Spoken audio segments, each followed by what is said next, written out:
So in today's lecture, we'll be gonna looking to the chemistry section and we'll be gonna solving its further SLOs. Physics का अगर हम देखा जाए तो हमारा चैप्टर का एंड होने वाला है, बस एक लेक्चर रहता है और केमिस्ट्री में भी हमारा या तो आज जाएगा इंशाल्लाह कंप्लीट या फिर इंशाल्लाह नेक्स्ट वीडियो में. सो जो कुछ भी पढ़ाया बहुत अच्छी तरह पढ़ाया, बाकी आपका काम है उसको समझने की नहीं है. सो द लास्ट SLO और the last topic which will be gonna dealing today, that is the constructing a balanced chemical equations. Constructing a balanced chemical equations को बैलेंस करके कंस्ट्रक्ट करना with the help of a trial and inspection, with the help of trial and inspection or trial or error, we also say trial और error या फिर inspection method के ज़रिए हम chemical equations को कैसे बैलेंस करते हैं. ये आपकी आई थिंक बुक में नहीं है. सो टीचर्स जो पढ़ाते हैं उनको वैसे ही आता है तो वो अपने ही तरीके से इसको समझाते हैं.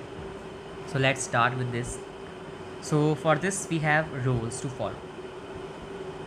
सो रूल्स टू फॉलो, सबसे number 1 rule we have, write the unbalanced equation. write the unbalanced equation. unbalanced और balanced से क्या मुराद है? देखो, अगर किसी भी फॉर एग्जांपल मेरे पास मैंने बताया था कि ये रिएक्टेंट है और ये प्रोडक्ट बनेगा. लेफ़्ट साइड पर अगर रिएक्टेंट के मोल्स नंबर 2 हैं तो यहाँ पर अब जैसे कि रिएक्टेंट भी हमारा कौन सा एक तरीके से समझाता हूँ. For example I have nitrogen and I have oxygen which are the reactants and over here I have NO2. अब मुझे ये बताओ, ऑक्सीजन तो यहाँ पर एक है मगर यहाँ पर 2 है यानी कि 2 हैं. तो this is the unbalanced chemical equation. But how to balance this equation, यानी कि ऑक्सीजन यहाँ पर भी 2 होनी चाहिए. So now the equation is balanced.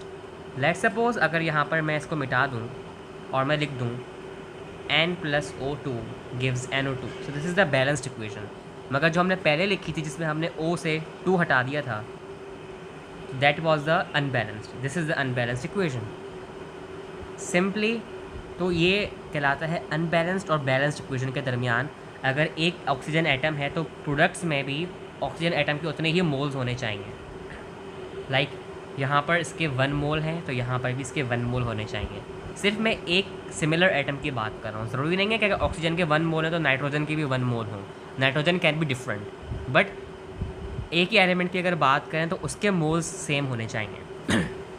Like oxygen के सेम होने चाहिए रिएक्टेंट्स में भी और प्रोडक्ट्स में भी. नाइट्रोजन के सेम होने चाहिए रिएक्टेंट्स में भी और प्रोडक्ट्स में भी. So write the unbalanced equations with the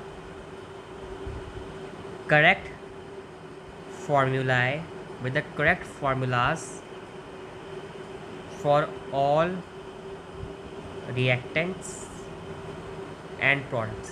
यानी कि एक अनबैलेंस इक्वेशन लिखो और उसके करेक्ट फार्मूलाज लिखो रिएक्टेंट्स और प्रोडक्ट्स के. Then you have to count the atoms of each element. हर एलिमेंट के जो एटम्स हैं आपको काउंट करने पड़ेंगे. जैसे मैंने अभी दिखाया, ऑक्सीजन के 1 थे फिर 2 हो गए. So list the number of atoms of each element present in the reactants and product sides. दोनों में हमें उनको सेम लिखना होता है. बैलेंस हमेशा याद रखना रूल ये बैलेंस केमिकल इक्वेशन का, balance 1 element at a time. एक टाइम में एक ही एलिमेंट को बैलेंस करो. दोनों एलिमेंट्स को साथ करने की कोशिश करोगे तो अटक जाओगे और गलत जाएगी. Begin with an element that appears in only 1 reactant and 1 product if possible. यानी कि एक रिएक्टेंट में हो उसका और अगला ही उसका प्रोडक्ट में हो.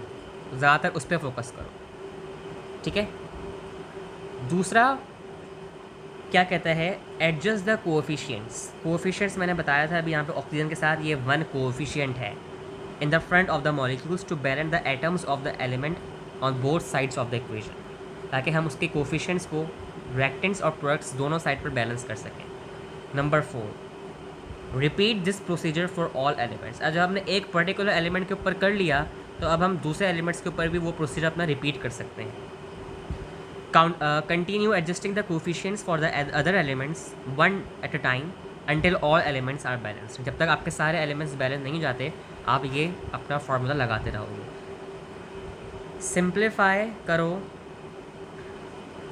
कोएफिशिएंट्स को. If necessary.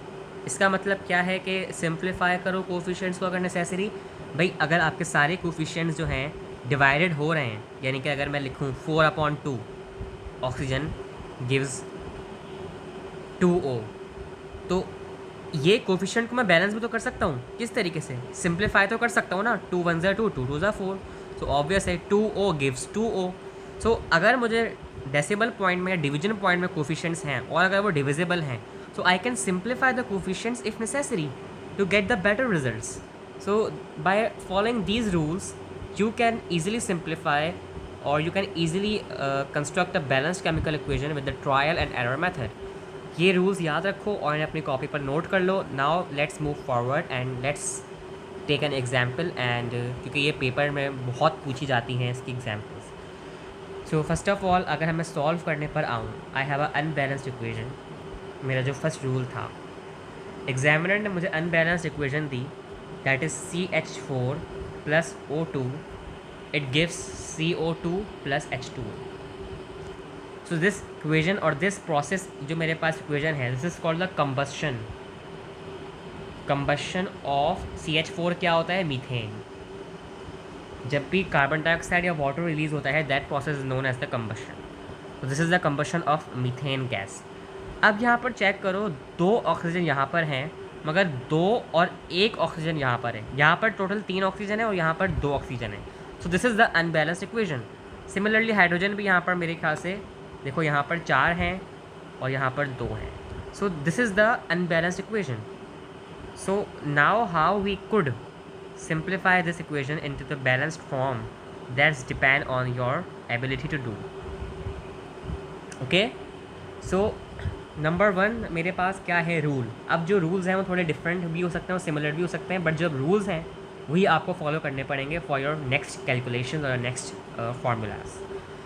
First of all you have to count the atoms.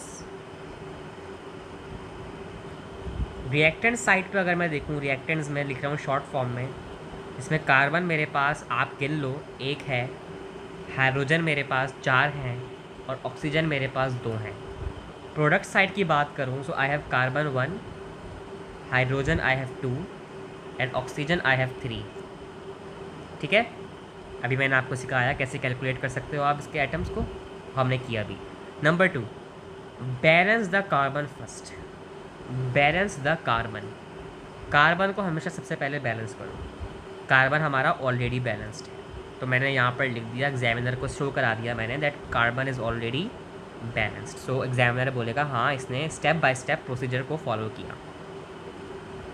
Carbon is already balanced. You can see here is 1 mole and here is also 1 mole. Okay, but number 3rd step we have balance hydrogen, not oxygen. Hydrogen oxygen से पहले किसको balance करना होगा किसी भी chemical equation में? Hydrogen को. Hydrogen को बैलेंस कैसे करेंगे? रिएक्टेंट्स में मेरे पास हैं 4, प्रोडक्ट्स में मेरे पास हैं 2. ठीक है, सो अब मैं क्या करूँगा, CH4 plus O2, CO2 plus H2O. यहाँ पर 4 हैं तो यहाँ पर तो 2 हैं, तो मुझे कहाँ पर बैलेंस करने की ज़रूरत है? मुझे प्रोडक्ट साइड पर बैलेंस करने की ज़रूरत है. तो मैं क्या करूँगा, मैं यहाँ पर भी 2 लगा दूँगा. सो 2 2 ज़ा 4. हाइड्रोजन भी 4 हो गए, मगर अब ऑक्सीजन का मसला आ गया. ऑक्सीजन का मसला क्या आ गया? यहाँ हो गए 2, यहाँ हो गए 2 प्लस 2, यानी कि 4. सो अब मैं क्या लिखूँगा अपना 4th step, that is balance oxygen. अगर रिएक्टेंट्स पे देखूँ 2 हैं, प्रोडक्ट्स में देखूँ मेरे पास टोटल 4 हो गए. ठीक है, सो अब मैं क्या करूँगा, again CH4 plus O2, CO2 plus 2H2O. अब यहाँ पर तो ऑब्वियस है मैं बैलेंस नहीं करूँगा ना, प्रोडक्ट्स पे तो मैं ऑलरेडी कर चुका हूँ. तो अब मुझे रिएक्टेंट्स में करना पड़ेगा, यानी कि 4 अगर यहाँ पर टोटल ऑक्सीजन हैं तो यहाँ पर 2 हैं, 2 को मैं 2 से मल्टीप्लाई कर दूँ, सो 2 2 ज़ा 4. तो यहाँ पर मेरा इक्वेशन जो है बैलेंस्ड हो चुकी है. आप देख सकते हैं CH4 plus 2O2 gives CO2 plus 2H2O. So now this is my balanced. So 5 step आपको क्या करना है, 5th is the last step and it is the check the balance. You have to check the balanced chemical equation, and that is reactants के side पे carbon 1 है, बिल्कुल हैं। Hydrogen कितने हैं? 4 हैं, बिल्कुल हैं। ऑक्सीजन कितने हैं? 4 हैं, बिल्कुल हैं।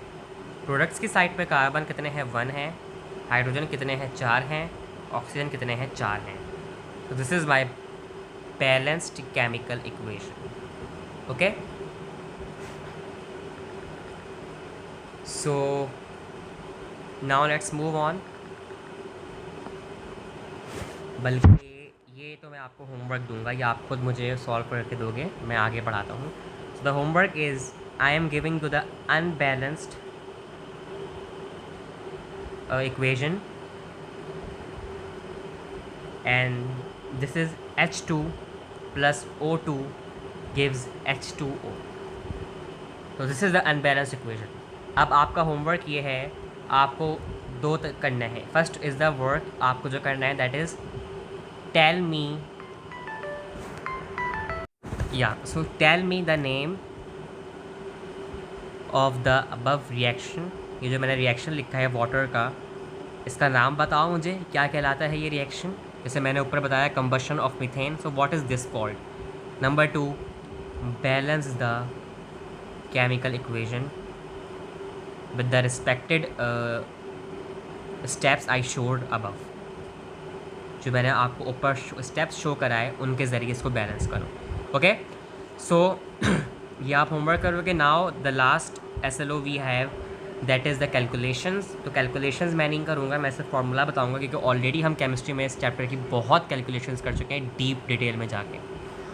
तो अगर आपको मोल्स कैलकुलेट करने हो, you know mass upon molecular mass formula है, ठीक है। Number of particles, number of molecules find करने हो, सो एवोगैड्रोस नंबर को मल्टीप्लाई कर दो, ठीक है, उसके मोल से। You can get the formula units. और सिमिलरली आपको अगर मास फाइंड करना हो किसी का, सो मास के लिए आपको पता है moles multiply by molecular mass. और अगर आपको मोलर रेशियो फाइंड करना हो, सो मोलर रेशियो की मैं टेक्निक सिखा देता हूँ, वो टेक्निक समझ लो। फॉर एग्ज़ाम्पल, अगर मैं मीथेन की बात करूँ, तो मैंने अभी ऊपर रिएक्शन लिखा CH4 plus 2O2 plus CO2 plus 2H2O। तो इसमें से मोलर रेशियो फाइंड करना है मुझे। If 2 moles of methane bonds with 2 moles of oxygen, find the molar ratio when 2 moles of hydrogen are utilized। अब क्वेश्चन का मतलब क्या है, ये मुझे मोलर रेशियो फाइंड करने को कह रहा है। सबसे पहले इसने क्या बोला, 2 मोल्स ऑफ मीथेन। सो मैं लिखूँगा 2 moles of methane with 2 moles of oxygen, find the molar ratio. अब इसको एलिमिनेट कर दो, इस वाले पार्ट को। ये कह रहा है find the molar ratio when 2 moles of hydrogen, यानी कि हाइड्रोजन के कितने 2 मोल्स चाहिए, तो उसका मोलर रेशियो क्या होगा। तो जिसके चाहिए वो मैंने राइट साइड पर लिख दिया, और जिससे फाइंड करने हैं वो मैंने लेफ़्ट साइड पर लिख दिया, मीथेन। स्टोइकोमेट्रिक कोफिशिएंट के मुताबिक अगर मैं देखूँ, सो यहाँ पर कहा गया है कि 2 मोल्स ऑफ मीथेन, सो मैंने लिख दिया 2, यहाँ पे लिख दिया 2 मोल्स ऑफ हाइड्रोजन, तो यहाँ पर लिख दिया मैंने 2 moles of hydrogen. Similarly stoichiometric coefficient यहाँ पर है 1, देख सकते हो ना, 1 है ना कार्बन, तो मैंने लिख दिया 1 कार्बन। और यहाँ पर हाइड्रोजन के मुझे कहा गया है फाइंड करो molar ratio, that is the x। So मैं इसको मल्टीप्लाई कर दूँगा, cross multiply, so 2x is equal to 2, x is equal to 2 upon 2, 2 1 से 2, so x is equal to 1, so 1 molar ratio is obtained. So ये this is called the molar ratio example. तो इस तरीके से आप molar ratios को find कर सकते हैं। सो मेरे ख्याल से अब आपको ज़रूरत नहीं है कि मैं आपको फर्दर कैलकुलेशंस कराऊं, क्योंकि हमने इस चैप्टर में इतनी ऑलरेडी कैलकुलेशंस कर चुके हैं कि आपको शायद अंदाज़ा हो चुका है। So here in this lecture we have completed our first chapter, that is the fundamentals of chemistry, and inshallah in the next class we'll be gonna heading towards the second chapter of chemistry which is I think atomic structure. वो मुझे देख लूँगा मैं क्या chapter है आपका, तो इंशाल्लाह हम उसको पे करेंगे। और इस बार जो आपका टेस्ट सैटरडे को आपका केमिस्ट्री का रिमेनिंग जो टॉपिक्स थे हमने ऐसे लोग पढ़े आज तक वो सब होगा, मैं आपको भेज दूँगा दोबारा, तो आप उसकी प्रिपरेशन करना स्टार्ट कर दो।